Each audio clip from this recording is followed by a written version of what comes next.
Hello നമസ്കാരം, ഞാൻ doctor Amrita. Hypothyroidism അല്ലെങ്കിൽ ഹൈപ്പർ തൈറോയിഡിസം, ഹാഷിമോട്ടോസ് ഇതൊക്കെയുള്ളവർക്ക് നിങ്ങൾ ഗുളിക കഴിക്കുന്നുണ്ടെങ്കിൽ കൂടി നിങ്ങളുടെ ഡെയിലി ആക്ടിവിറ്റീസിനെ ബാധിക്കുന്ന തരത്തിൽ പലതരത്തിലുള്ള ബുദ്ധിമുട്ടുകൾ നിങ്ങൾക്കുണ്ടാവും.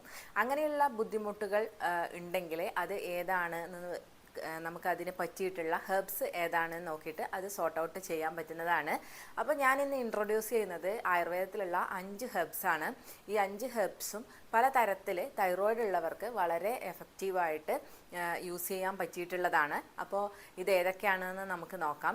അപ്പോൾ പലതരത്തിലുള്ള ഹെർബ്സിനെ കുറിച്ച് ആയുർവേദത്തിൽ പറയുന്നുണ്ട്, അതായത് പല കണ്ടീഷനിൽ ഉപയോഗിക്കാൻ പറ്റിയിട്ടുള്ള ഹെർബ്സിനെ കുറിച്ച് പറയുന്നുണ്ട്.